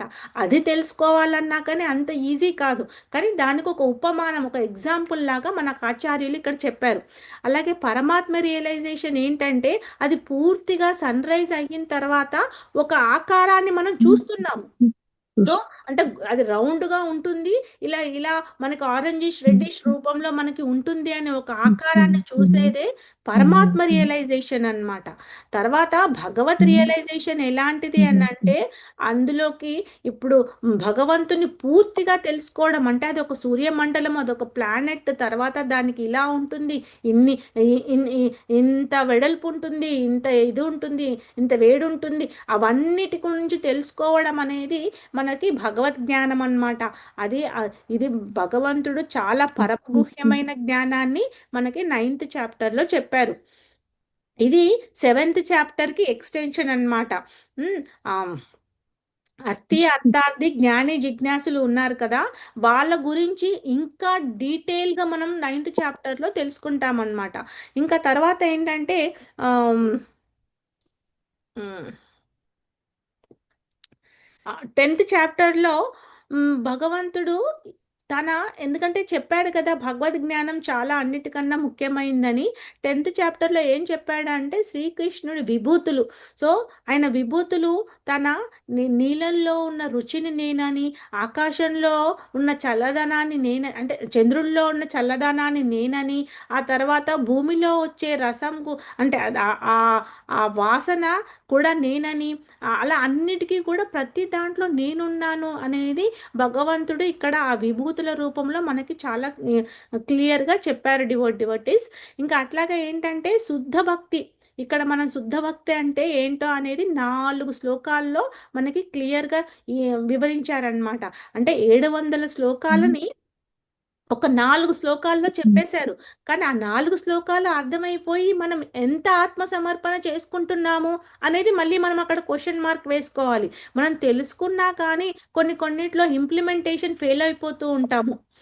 కొంతమంది అసలు ఎందుకంటే భగవంతుడు చూసేది ఏంటంటే ఆ ప్రయత్నం. కనీసం వీళ్ళు ప్రయత్నం చేశారా? ఆ ప్రయత్నం ఎంతవరకు చేశారు? ఒక్కొక్కసారి ఫాల్ డౌన్ అవుతూ ఉండొచ్చు, ఒక్కొక్కసారి మళ్ళీ మనం పైకి లేస్తూ ఉంటాము. కానీ ప్రయత్నం చేస్తున్నామా లేదా అనేది మనం తెలుసుకుంటామన్నమాట. తర్వాత తనకున్న 6 ఐశ్వర్యాల గురించి తెలుసుకుంటాము. 11th చాప్టర్లో ఏంటంటే ఇవన్నీ చెప్తున్నప్పుడు అర్జునుడికి ఏమనిపిస్తుందంటే, కృష్ణ నువ్వు అన్నీ చాలా నీ విభూతులని చెప్పావు, తర్వాత నీ ఐశ్వర్యాల గురించి చెప్పావు, నాకు అన్నీ ఇవన్నీ వింటూ ఉంటే అసలు కేవల భక్తి ఎంత అద్భుతమైంది అని నాకు అనిపిస్తూ ఉంది. కానీ ఒక్కసారి చూడాలని ఉంది కృష్ణ, అవన్నీ ఏంటో కొంచెం చూపించవా అని చాలా సబ్మసివ్గా అడుగుతాడనమాట. అప్పుడు కృష్ణుడు ఏం చేస్తాడంటే తన విశ్వరూపాన్ని చూపిస్తాడు. సో ఆ విశ్వరూపాన్ని చూపిస్తూ ఉన్నప్పుడు ఏంటంటే ఇక్కడ అంటే తన కాల రూపాన్ని ఆ విశ్వరూపంలో ఈ విశ్వరూపాన్ని ఏమంటారు అని అంటే అది కంప్లీట్గా ఆధ్యాత్మికం కాదు, కంప్లీట్గా భౌతికం కాదనమాట. ఒక టెంపరీగా ఆ క్షణంలో ఆ రూపాన్ని అర్జునుడికి కేవలం అర్జునుడు మాత్రమే చూస్తున్నాడని కాదు, దేవతలు కూడా చూస్తారు. ఆ విశ్వరూపం ఎంత భయంకరంగా ఉంటుంది అని అంటే తర్వాత అర్జునుడు రియలైజ్ అయ్యి దేవాది దేవా నీ చతుర్భుజ రూపాన్ని నాకు మళ్ళీ ప్రసాదించు, నేను ఇది చూడలేకపోతున్నాను. ఎందుకంటే తన ఎన్నో వేల నోర్లు, ఆ తర్వాత చేతులు కాళ్ళు అన్నీ చూసినప్పుడు అందరూ యుద్ధరంగంలో ఉన్న వాళ్ళందరూ కూడా తన నోటిలోకి ఎలా వెళ్ళిపోతున్నారు, ఫ్యూచర్ పాస్ట్ ప్రజెంట్ అన్నీ చూస్తుంటాడనమాట. ఆ భయంకరమైన దృశ్యాన్ని తను చూడలేక మళ్ళీ ప్రార్థనలు ప్రారంభించి శ్రీకృష్ణుడికి మళ్ళీ యథాతథంగా తన రూపం వచ్చేటట్టు తన అది కోరుకుంటాడు. అలాగే మళ్ళీ 12వ చాప్టర్లో మనం ఏం తెలుసుకుంటాము అని అంటే ఇక్కడ అదే సాకారవాదులు నిరాకారవాదులు వీళ్ళ గురించి తెలుసుకుంటామన్నమాట. తర్వాత యోగ నిచ్చెన అనేది అంటే ఇప్పుడు మనము ఈ యోగ పద్ధతిలో భగవంతుణ్ణి ఏ విధంగా చేరుకుంటాము అనేది యోగ నిచ్చెన అనమాట. అంటే మనం ఇందాక అనుకున్నాం కదా కర్మ జ్ఞాని, ఆ జ్ఞానిలో మళ్ళీ మనం ఎలా నిష్కామ కర్మ చెయ్యాలి, ఆ తర్వాత దాని అంతఃకరణ శుద్ధి ఎలా చేసుకోవాలి, తర్వాత జీవన్ముక్తుడు ఎలా అవుతాడు, తర్వాత భగవంతుని ఎలా చేరుకుంటాడు, ఆ భగవంతుని చేరుకున్న బ్రహ్మం అంటే ఏంటి, ఈ పరమాత్మ అంటే ఏంటి, ఈ భగవద్ రియలైజేషన్ అంటే ఏంటి, ఇవన్నీ కూడా మనం ఒకటి ఒక ల్యాడర్ రూపంలో తెలుసుకుంటామన్నమాట స్టెప్ బై స్టెప్ ప్రాసెస్లో. తర్వాత ఇక్కడ భగవంతుడికి ప్రియమైన వాళ్ళు ఎవరు, ఆ లక్షణాలు ఏంటి అంటే శ్రీకృష్ణుడికి ఎవరు ప్రియమంట, భక్తుడు ప్రియమంట. అంటే ఎప్పుడైతే గోపికలు ఆ భక్తి చేస్తూ ఉంటారో వాళ్ళని తన ప్రియమైన వాళ్ళుగా తను అనుకుంటాడనమాట. సో ఇవన్నీ ఇందులో కొంచెం ఇది ఉంది, ఎక్స్ప్లెయిన్ చేశాను. తర్వాత ఏంటంటే లాస్ట్ 6 చాప్టర్స్ ఏం చెప్తున్నాయో ఒక్కసారి ఒక 2 మినిట్స్ చెప్పుకొని మన దివ్య చిత్రపటం గురించి మాట్లాడుకుందాము ఒక 5 మినిట్స్. అయితే ఇక్కడ లాస్ట్ 6 చాప్టర్ని జ్ఞానయోగము అంటారు. ఆ జ్ఞానయోగంలో ఏంటంటే 13th చాప్టర్ మనకి ఒక 6 ప్రశ్నలతో మొదలవుతుందన్నమాట. ఏంటి క్షేత్రజ్ఞ, తర్వాత జ్ఞానం జ్ఞేయం ప్రకృతి పురుష. సో ఈ ఆరుటిని తెలుసుకుంటామన్నమాట. క్షేత్రం అంటే ఏంటంటే ఒక ప్లేస్. అంటే ఇప్పుడు ఇదంతా కూడా మన శరీరం గురించే చెప్తున్నారు. డెడ్ డివోటీస్ ఎప్పుడు కూడా ఇక్కడ మనం గుర్తుంచుకోవాల్సింది ఏంటంటే జీవాత్మ పరమాత్మ మధ్యలో మనం తెలుసుకోవాల్సిన విషయాలన్నమాట. సో ఆ క్షేత్రం అనేది ఏంటంటే ఈ శరీరం అన్నమాట. క్షేత్రజ్ఞుడు ఎవరు అని అంటే మనకి ఒక పరమాత్మ రూపంలో మన సోలు ఉన్నాడు కదా. ఆ ఆ సూపర్ సోల్ గురించి మనం తెలుసుకుంటామన్నమాట. అలాగే జ్ఞానం విజ్ఞానం, జ్ఞానము జ్ఞేయము అని అంటే జ్ఞానం యొక్క లక్షణం. తర్వాత ప్రకృతి అంటే నేచర్, ఈ మెటీరియల్ నేచర్ మనల్ని ఎలా బందీ చేసేస్తుంది. మనకి ఆ పని ఉంది ఈ పని ఉంది అని ఏది ప్రయారిటీ సెట్ చేసుకున్నాము, మనకి భగవంతుడికి ఎందుకు మనం టైం తీయలేకపోతున్నాము అనేవి ఇవన్నీ కూడా క్లియర్గా మనం తెలుసుకుంటాం అన్నమాట. అందుకని ఆ పరమ పురుషుడిని గురించి ఇంకా ఇంకా పురుషోత్తమ యోగము అని 15th చాప్టర్లో మనం ఎక్కువ తెలుసుకుంటాము. సో 14th చాప్టర్ ఏంటంటే ఇలా క్వశ్చన్స్ అడిగాడు కదా 13th చాప్టర్లో, దానిలో ఒకటి ఒకటి వివరిస్తున్నారనమాట. సో ప్రకృతి యొక్క గుణములేంటి, ఇప్పుడు మనం 3 గుణాలు ఉంటాయని తెలుసుకున్నాం కదా. మోడ్ ఆఫ్ ఇగ్నోరెన్స్, తర్వాత ప్యాషన్ అండ్ గుడ్నెస్ అన్నమాట. సో ఈ 3 గుణాలు ఏ విధంగా మనల్ని మానసికంగా ఎలా బందీ చేస్తాయి, వాటిలో నుంచి మనం బయటపడడానికి మన ప్రవర్తన ఏ విధంగా కనబడుతూ ఉంటుంది, తర్వాత మనం గోల్ ఎలా సెట్ చేసుకుంటున్నాము. ఎప్పుడైతే ఒక ఒక ఆ, ఆ, ఇప్పుడు ఒక స్టూడెంట్ ఉన్నాడు అనుకోండి, ఆ స్టూడెంట్ ఎప్పుడైతే తన రెగ్యులర్గా ఒక డిటర్మైండ్గా తన షెడ్యూల్ని తయారు చేసుకుంటాడో అప్పుడే తనకి ఏమవుతుందంటే ఆ పరీక్షల్లో పాస్ అవ్వడానికి ఉంటుంది. అలా తను చేసుకోకపోతే టైం అంతా వృధా చేసేసి ఎగ్జామ్స్ ముందు మాత్రమే చదివారు అనుకోండి, అప్పుడు ఎలా మనకి రిజల్ట్స్ వస్తాయి. సో అందుకని మన పరిస్థితి ఎలా ఉంది, ప్రతిరోజు వారీగా మనం పొద్దున ఏం చేసాము, వర్క్ ఎలా చేస్తున్నాము, ఇంట్లో ఎలా చేస్తున్నాము, అన్నిటికీ ఒక షెడ్యూల్ అనేది మనం ప్రిపేర్ చేసుకోవాలన్నమాట. అప్పుడే మనకి ఒక గోల్ అనేది సెట్ అవుతుంది. సో ఆ విధంగా చెప్తున్నారు భగవంతునికి. దానికి కూడా ఇప్పుడు చాలామంది రిటైర్మెంట్ ప్లాన్ అంటారు, ఇంకా ఏదో వీకెండ్ ప్లాన్ అంటారు, ఆ తర్వాత ఇంకోటి ఏదో అంటారు. కానీ భగవంతునికి ఏం ప్లాన్ చేస్తున్నాము మనం? ఏదైతే మనకి ఈ జీవాత్మ ఒక అంటే ఈ జీవికి ఇచ్చిన శరీరాన్ని మనము చూస్తున్నాము, కానీ లోపల ఉన్న ఆత్మకి పరమాత్మకి మనం ఏమి రియలైజ్ అయ్యి చేస్తున్నాము అనేది గమనించడం స్టార్ట్ చేసుకొని అప్పుడు ఏదైతే పరివర్తన వస్తుందో అదే అన్నమాట మనం తెలుసుకోవాలి. సో ఆ 14th చాప్టర్ కూడా చాలా ప్రతి ఒక్క చాప్టర్ మనకి ఎంతో నేర్పిస్తుందన్నమాట. సో 15th చాప్టర్లో పూర్తిగా పరమాత్ముని, ఇది పురుషోత్తమ యోగం అంటారు. దీంట్లో పరమ పురుషుడు మనకి చాలా క్లియర్గా చెప్తాడనమాట. ఎందుకంటే దాన్ని ఒక అశ్వార్థ వృక్షంతో పోల్చి దాన్ని అప్సైడ్ డౌన్గా మనకి ఏంటంటే వాటర్లో దానిని రిఫ్లెక్షన్ని చూసినప్పుడు ఈ భౌతిక ప్రపంచం అంటే ఈ మెటీరియలిస్టిక్ వరల్డ్ మనల్ని ఎంతగా కుంచేస్తుంది. మనం ఆధ్యాత్మిక ప్రపంచానికి వెళ్ళాలి అని అంటే మనము ఎంత శ్రమ చేయాలి, మనం తెలుసుకోవాల్సింది ఏముంది. మనం శరీరాలను ఇక్కడ 8,42,000 జీవరాశులతో మన శరీరము మారుతూ ఉంది. అంటే ఆ యోని అనేది మారుతూ ఉంది. సో అన్ని స్పీషీస్లో మన ఏ స్పీషీస్ నుంచి మానవ జన్మ వచ్చింది, ఈ మానవ జన్మ సుదుర్లభ అంటారు. మానవ జన్మ వచ్చిన తర్వాత మనం ఎంతగా ఏమి చేస్తున్నాము అనేది అన్నీ కూడా చాలా క్లియర్గా ఈ చాప్టర్లో తెలుసుకుంటామన్నమాట. తర్వాత ఏంటంటే 16th 17th చాప్టర్లు ఏం తెలుసుకుంటామంటే ఒక స్వభావాలు, దైవీ స్వభావము అసుర స్వభావము ఆ 16th చాప్టర్లో. అంటే ప్రతి మనిషిలో కూడా ఒక దైవ స్వభావము, తర్వాత అసుర స్వభావాలు ఉంటాయన్నమాట. ఆ స్వభావాలు ఏంటి, ఆ స్వభావాలతో మనము ఏ స్వభావం ఉన్నా కానీ మళ్ళీ భగవద్ధామానికి వెళ్ళలేము. సో అందుకనేసి అసుర స్వభావాలను ఏ విధంగా అరికట్టుకొని దైవ స్వభావాలను ఏ విధంగా పెంచుకోవాలి అనేది, అంటే కంప్లీట్గా నెగిటివ్ని కట్ చేసుకుంటూ పాజిటివ్కి ఎలా ఫ్లిప్ చేయాలి అనేది మనం తెలుసుకుంటామన్నమాట. తర్వాత ఏంటంటే 17th చాప్టర్లో శ్రద్ధాత్రయ విభాగాలు. సో దీంట్లో అంటే మనం ఇందాక కర్మ చేయాలి, మరి కర్మ ఫలితం అంటకుండా ఉండాలి, ఇవన్నీ తెలుసుకున్నాం కదా. సో దాంట్లో అందుకని మనం తపస్సు ఏ విధంగా చేసుకోవాలి, భగవంతుడి పైన విశ్వాసం ఏ విధంగా పెంచుకోవాలి. ఇక్కడ ఏంటంటే చాలా ఒక స్టోరీ ఉంది, బట్ అది మనం ఇప్పుడు చెప్పుకోలేము, చూద్దాము. తర్వాత ఏంటంటే అంటే మనం తినే ఆహారము భగవంతుడికి ఏ విధంగా అర్పించాలి, ఇవన్నీ కూడా మనము ఈ సిద్ధాత్రేయ విభాగంలో తెలుసుకుంటామన్నమాట. ఇంకా మళ్ళీ 18th చాప్టర్ ఏంటంటే కంప్లీట్గా ఒక ఉపస ఆ, ఉపసంహారం అన్నమాట. అంటే ఏంటంటే మళ్ళీ ఒక చిన్నగా సమ్మరీ లాగా భగవంతుడు ఆ, కృష్ణుడు అర్జునుడికి చెప్తున్నాడు అనమాట.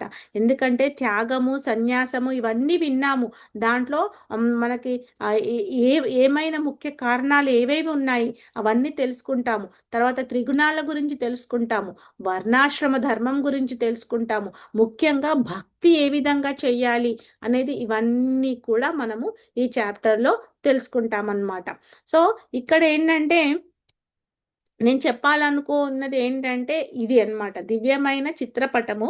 ఈ దివ్యమైన చిత్రపటము ఒక్కసారి ఒక 2 minutes మనం ఇక్కడ చెప్పుకుందాము. ఇది చాలా ఇంపార్టెంట్ అయినది. ఇప్పుడు మనము 18 చాప్టర్ల గురించి తెలుసుకున్నాము, ఒక గ్లాన్స్ ఇచ్చాము, కానీ అది ఎంతవరకు ఎలా ఉంది అనేది ఈ చిత్రపటం చూస్తే మనకు అర్థం కావాలి అన్నమాట ఎప్పుడైనా కానీ. సో ఇక్కడ మనకి ఈ 3 కర్మ జ్ఞాన తర్వాత భక్తి యోగాల గురించి తెలుసుకున్నాము. అంటే కర్మ చేస్తూ ఈ 2 పద్ధతుల ద్వారా మనం పరతత్వాన్ని చేరుకోవచ్చు అని ఉంది సింపుల్గా. కానీ ఈ ఈ ఈ డయాగ్రామ్ చూసినంత సింపుల్గా ఉండదన్నమాట. ఇంకా మనం డిక్ చేస్తున్నప్పుడు ఇంకా చాలా వస్తూ ఉంటుందన్నమాట. అంటే ఒక కర్మి, అంటే ఒక మనిషి ఏదైతే కర్మ చేస్తూ ఉంటారో వాళ్ళని కర్మి అంటారు. ఆ కర్మని ఏ విధంగా కర్మార్పణం చెయ్యాలి, ఆ కర్మార్పణం చేస్తూ ఉన్నప్పుడు అతను మళ్ళీ జ్ఞాన మార్గం ద్వారా ఎలా వెళ్తాడు పరతత్వానికి అనేది ఒక లెవెల్ ఆఫ్ ఎక్స్ప్లెనేషన్ అనమాట. ఇక్కడ ఇక్కడ ఏం చెప్తున్నాడు అంటే తన కర్మార్పణం చేసుకుంటూ అంతఃకరణ శుద్ధి అంటే లోపల నువ్వు ప్రతి కామ క్రోధ మదమాశ్చర్యాలను తొలగించుకుంటూ నువ్వు ఈ జ్ఞాన మార్గంలో అష్టాంగ యోగ పద్ధతిలో ఈ నిర్విశేషము అంటే భగవంతుని ఆకారం లేదు ఆ బ్రహ్మం రియలైజేషన్ తెలుసుకోవడానికి వరకే వెళ్ళగలుగుతారు మళ్ళీ. ఇంకా ఇక్కడ మళ్ళీ నువ్వు కర్మార్పణం చేస్తూ ఒక దృఢ శ్రద్ధతోని భక్తి మార్గాన్ని చేపట్టావనుకోండి, అప్పుడు నువ్వు సవిశేష మార్గము అంటే భగవంతుడు ఉన్నాడు అనేది ఒక ఆకారాన్ని భగవతత్వాన్ని చేరడానికి వెళ్ళే మార్గం అన్నమాట. ఈ మార్గాలను ఇంకా మనం డీప్గా డిక్ చేసినప్పుడు ఇక్కడ ఏంటంటే ఇక్కడ ఇది క్లియర్గా కొన్ని ఉన్నాయి. ఏంటంటే ఇక్కడ ఈ కర్మి ఏ విధంగా జ్ఞానిని సాంగత్యం తీసుకొని బ్రహ్మ బ్రహ్మభూత స్థితికి వెళ్తాడు అనేది. ఆ తర్వాత ఒక కర్మి ఏంటంటే భక్తుడి సాంగత్యము తీసుకొని ఏ విధంగా భగవత్ ప్రాప్తి ఈజీగా వెళ్ళిపోతాడు అనేది అన్నమాట ఇక్కడ. తర్వాత ఏంటంటే ఇది మెయిన్. ఈ డయాగ్రాన్ని ఒక్కసారి చూద్దాము, ఎందుకంటే కంప్లీట్గా ఇప్పుడు ఇక్కడ కర్మి అనేది అనుకున్నాం కదా, మళ్ళీ కర్మి అనే దానికన్నా ఇంకోటి పెట్టారు వికర్మి. వికర్మి అంటే ఏంటి అని అంటే శాస్త్ర ప్రకారం శాస్త్రాల్లో ఉన్నదాని కన్నా ఉన్నది చేయకుండా తనకు నచ్చింది చేసే వాళ్ళని వికర్మి అని అనేశారు. సో శాస్త్రాల్లో ఎప్పుడు కూడా అందుకనే శాస్త్ర ప్రమాణం గురించి మనం తెలుసుకున్నాం కదా. అంటే ప్రమాణాల్లో 3 ముఖ్యమైన ప్రమాణాలు ఏంటి, శబ్ద అనుమాన తర్వాత ప్రత్యక్ష అనుమాన శబ్ద. సో ఇలా ఈ 3 ప్రమాణాల్లో మనకి ఎంత ఇంపార్టెంట్ అయినవి, ఆ ప్రమాణాల ద్వారా మనకి శాస్త్రాన్ని మనకి ఏ విధంగా ఈ స్క్రిప్చర్స్ రూపంలో ఆచార్య రూపంలో మన వరకు వచ్చింది అవి తెలుసుకొని ఆ కర్మను చేస్తూ ఉండాలి అన్నమాట. అంతేగాని శాస్త్రానికి విరుద్ధంగా చేశాము అంటే అది జంతు జీవులతో సమానం, దానివల్ల మనకు ఉపయోగమే లేదు. మనం ఏ స్టెప్లో ఉన్నాము అనేది ఈ దివ్య చిత్రపటము మనకి సూచిస్తుందన్నమాట. ఇక్కడ ఇది క్లియర్గా చూసుకోవాలి. ఆ తర్వాత ఏంటంటే ఈ కర్మిని మళ్ళీ ఎలా డివైడ్ చేశారు, రైట్ సైడ్ లెఫ్ట్ సైడ్.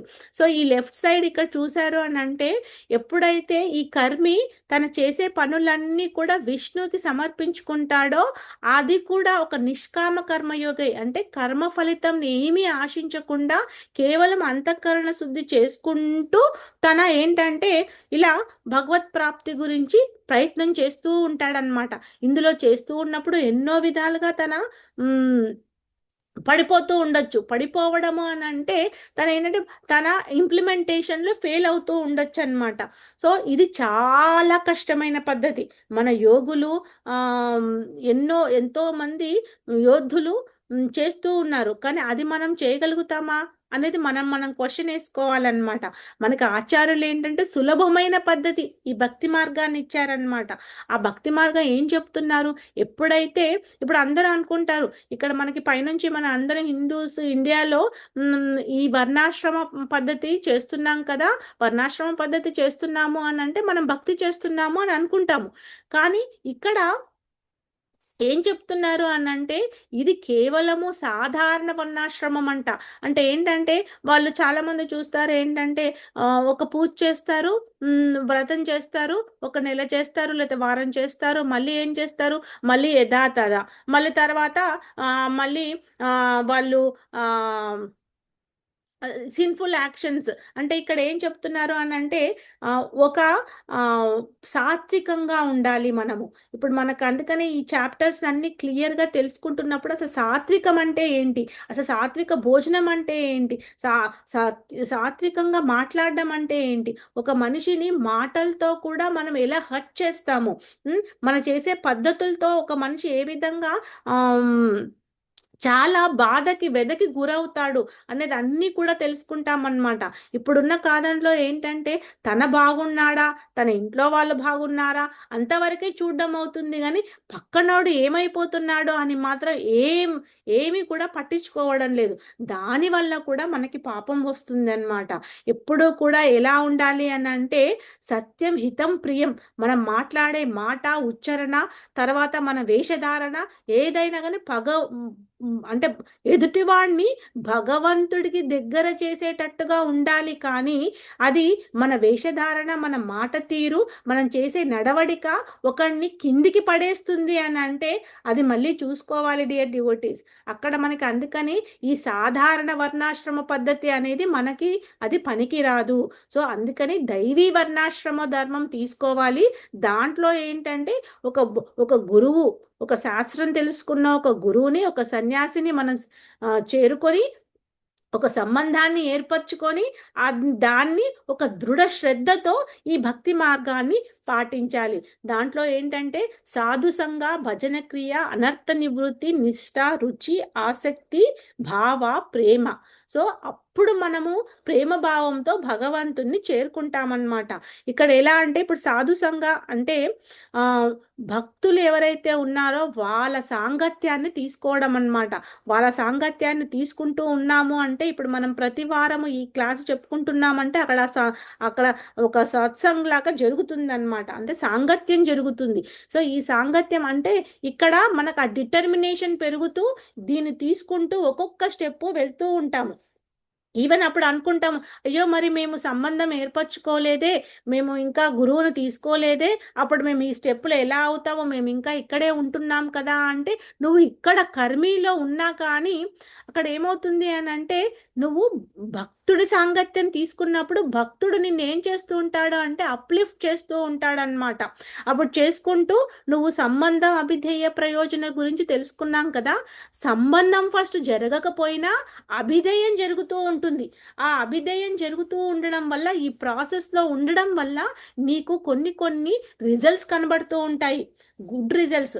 ఆ గుడ్ రిజల్ట్ చేసుకున్నప్పుడు నువ్వు ఈ ఎక్కడో స్థితిలో నీకు ఈ సంబంధం అనేది జరిగిపోతుంది అన్నమాట. అంతేకాని నువ్వు ప్రయత్నమే చెయ్యకపోతే మరి ఎక్కడ ఉండిపోతాము డియర్ డివోటీస్. అందుకని మన ఆచార్యులు ఏం చెప్తున్నారు అని అంటే నువ్వు గమ్యాన్ని ఏర్పరచుకో. ఆ గమ్యంతో నీ నడవడికను చేంజ్ చేసుకో. ఆ పరివర్తన అనేది కనబడుతూ ఉంది. నువ్వు జ్ఞాన మార్గంలో వెళ్ళాలనుకుంటున్నావా? అప్పుడు నువ్వు అంతఃకరణ శుద్ధి చేసుకోవడానికి ప్రయత్నం చెయ్యి. ఇది చెయ్యట్లేదా?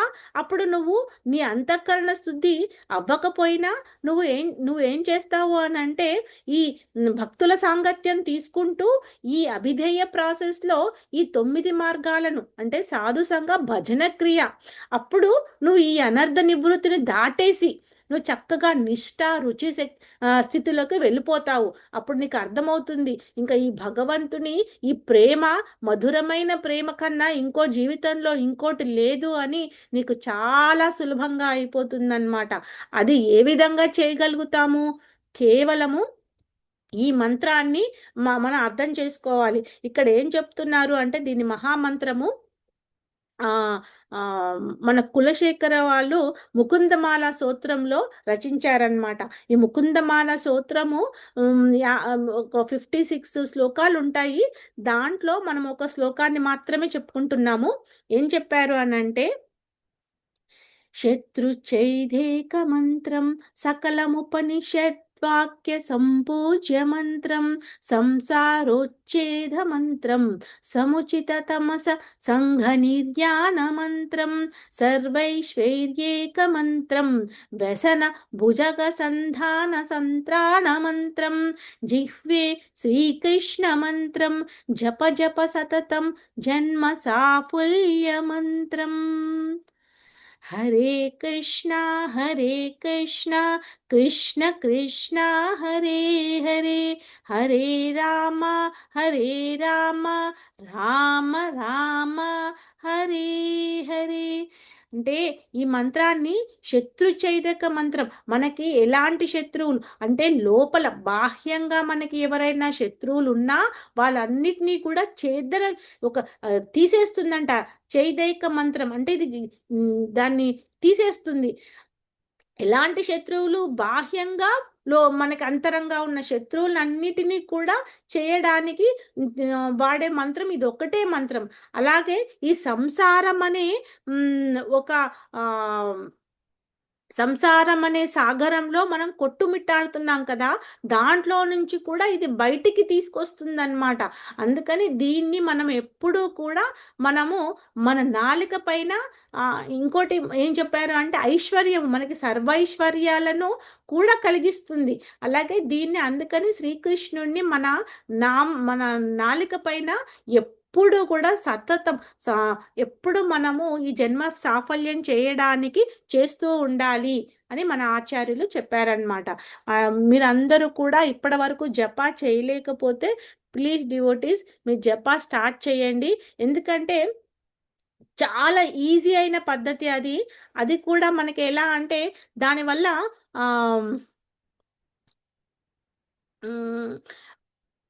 ఈ జపా చేయడం వల్ల మనకి ఈ దివ్య చిత్రపటము ఎప్పుడైనా మనం నిద్రలో ఉన్నా కానీ ఇది గుర్తు రావాలన్నమాట. ఇప్పుడు మనము ఏదో ఒక మార్గాన్ని మీరు ఒక్క రౌండ్ చేసి చూడండి. ఒక రౌండ్ అంటే ఒక మాలలో 108 పూసలు ఉంటాయి కదా, దాన్ని ఒక 10 నిమిషాలు పడుతుంది డియర్ డివోటీస్. ఒక 10 నిమిషాల్లో మీరు టైం తీసుకొని ఏ టైంలో అయినా ఏ స్థితిలో ఉన్నా కానీ మీరు చేస్తూ ఉండడం వల్ల మీకు ఏ విధంగా ఈ భగవత్ ప్రాప్తి కలగడానికి మీకు అవకాశం దొరుకుతూ ఉంది అనేది మనకి తెలుస్తూ ఉందన్నమాట. సో అందుకని మనం ప్రయత్నం చేస్తూ ఉండాలి. మీరు ఒకవేళ అది చెయ్యకపోయినా అట్లీస్ట్ మీరు కథ వినడము మళ్ళీ మళ్ళీ తెలుసుకోవడం వల్ల మనకి ఎంతో జ్ఞానం తెలుస్తూ ఉంటుందన్నమాట. సో ఇక్కడికి మనం ఆపేద్దాము. సో నెక్స్ట్ వీక్ మళ్ళీ కంటిన్యూ చేద్దాము.